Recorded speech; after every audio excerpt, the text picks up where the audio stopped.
Le monde dans lequel se déroule l'action de la première loi et de ses suites est appelé le cercle-monde. Les principales nations de ce monde sont l'Union, située au centre du cercle-monde, le Nord qui, comme son nom l'indique, est situé au nord, la Styrie, située à l'est de l'Union, le Vieil Empire qui, quant à lui, se trouve à l'ouest, et finalement, l'Empire du Gurkul qui se trouve au sud du cercle-monde. Il y a d'autres nations dans le cercle-monde, mais ces dernières sont très peu développées dans les livres. Je ne vais donc que les mentionner ici. Tonde, qui de ce que j'ai pu récupérer comme information serait similaire au peuple aztèque. Sujuk, qui quant à elle serait une nation similaire aux différents pays asiatiques dans notre monde. Chabulian, une île sur laquelle il n'y a quasiment pas d'informations. Le pays lointain, que l'on peut comparer à l'Amérique et qui verra venir des colons s'installer. C'est surtout dans le roman Pays Rouge que l'on va en apprendre plus sur le pays lointain. Et pour finir, les 100 îles, qui se trouvent entourées par la Styrie, le Tonde et le Sujuk.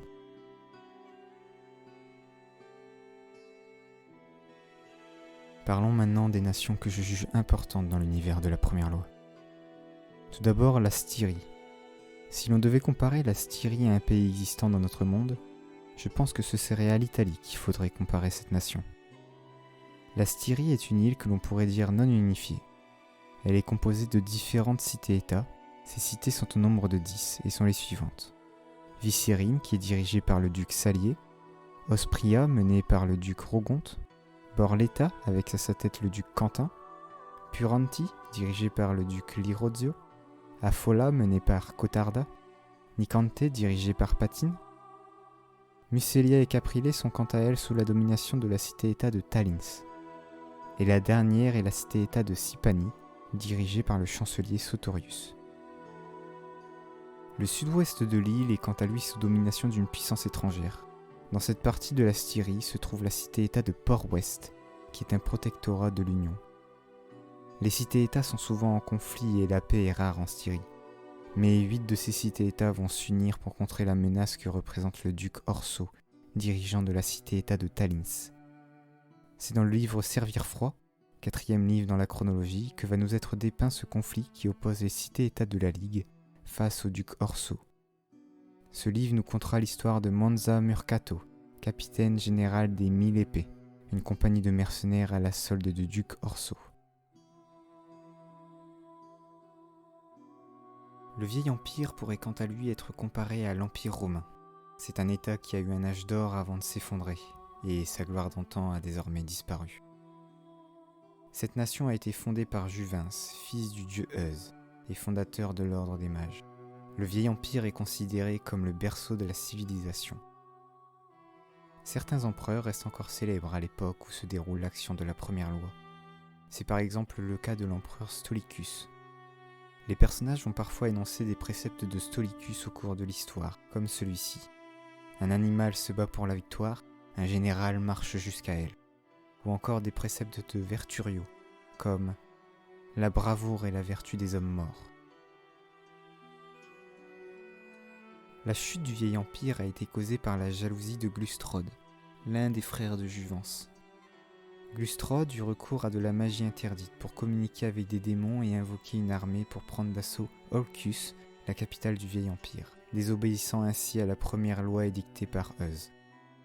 Apprenant la nouvelle, Juvens assiégea Olcus. Désespéré, Glustrode tenta d'utiliser ses pouvoirs pour ouvrir une porte vers le monde des démons. Mais ce dernier échoua et provoqua sa destruction ainsi que celle de la cité d'Olcus. À la place, il n'y a désormais plus qu'une terre désolée. Mais cette destruction ne fut que le commencement de la décadence du vieil empire. La seconde étape fut la mort de Juvens, protecteur et guide du vieil empire. Aujourd'hui, le chaos règne sur ces terres.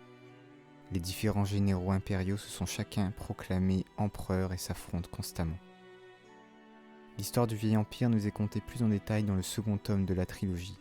La quête de Bayaz et de nos personnages principaux va les amener à traverser le vieil empire.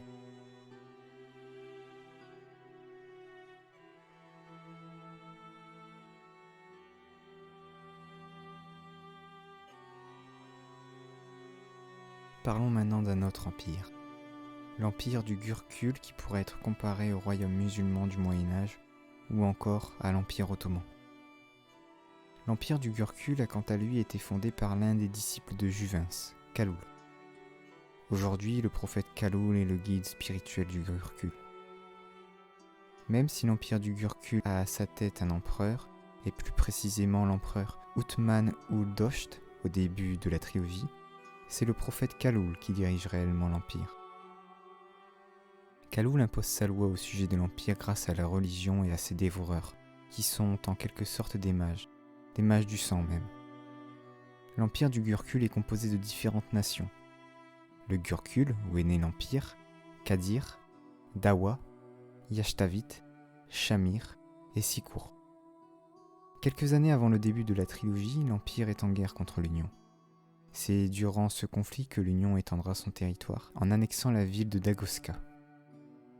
C'est également durant ce conflit que le colonel Sandan Glokta sera capturé et torturé pendant plusieurs années, avant d'être libéré durant un échange d'otages.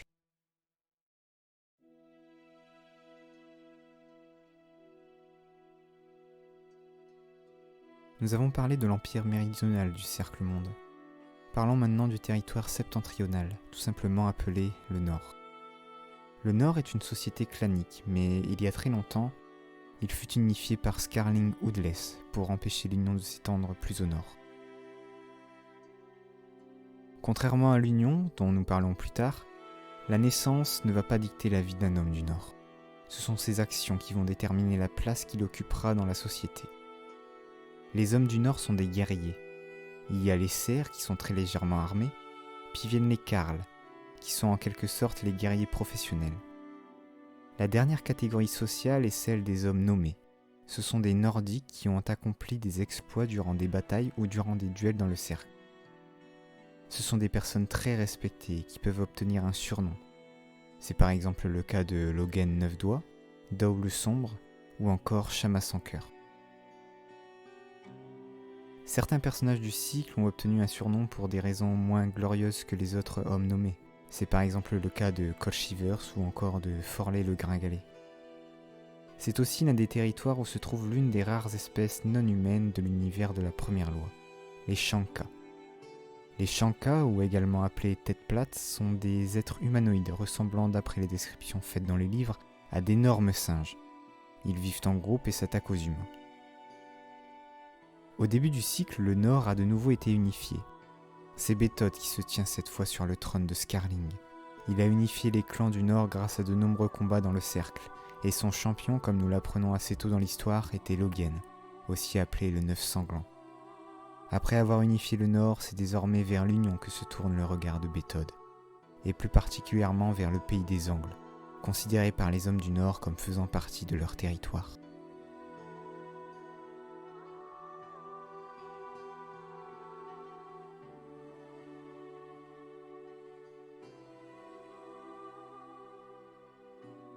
Parlons maintenant de l'Union, qui semble-t-il n'a pas que des amis dans le Cercle-Monde. Ce royaume est le lieu central de l'intrigue de la première loi. L'Union se situe au centre du Cercle-Monde. Elle est composée de différents territoires que sont le Miderland au centre, la ville de Dagoska au sud, la ville de Port-West à l'est, le pays des Angles au nord et le Starikland à l'ouest. Chacun de ces territoires est dirigé par un gouverneur, nommé par le roi et son conseil. D'après ce qu'on leur raconte, ce serait Harod le Grand, grâce à l'aide du premier des mages Bayaz, qui aurait fondé l'Union. Harod a unifié les royaumes du Miderland sous une même bannière, puis l'Union s'est encore étendue jusqu'à être le territoire présenté plus tôt. Lorsque la trilogie commence, c'est le roi Guslav V qui dirige l'Union, mais on se rend vite compte que c'est plutôt son conseil restreint qui tire les ficelles. Ce conseil restreint est composé de 12 membres, chacun ayant une fonction. Et autour de la table du conseil se trouve une 13e chaise, prête à accueillir l'un des fondateurs de l'Union lorsque ce dernier sera de retour. Les fonctions des membres du conseil peuvent être les suivantes. Insigne lecteur, la personne qui dirige l'Inquisition. Maréchal, celui qui dirige les armées. Haut juge ou encore chambellan. Je ne cite ici que les membres du conseil qui ont une importance dans la trilogie. Le roi et le conseil restreint détiennent tous les pouvoirs, mais pour sauver les apparences, les seigneurs de l'Union siègent et participent aux décisions au sein du conseil public. Ainsi, le roi et ses 2 conseils dirigent l'Union depuis Adwa, la capitale. L'Union ressemble au royaume européen du Moyen-Âge et on y retrouve quasiment le même système de statut social, les nobles, les marchands et les paysans. C'est une nation de marchands et cela pousse le Gurkul à dire que l'Union ne vénère aucun dieu, si ce n'est l'argent.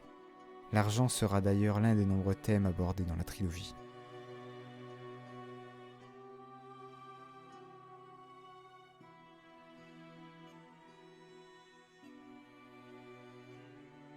Vous en savez désormais plus sur les différentes nations qui composent le Cercle Monde. Je n'ai ici survolé que la surface et vous trouverez bien plus de détails dans les livres qui composent l'univers de la Première Loi.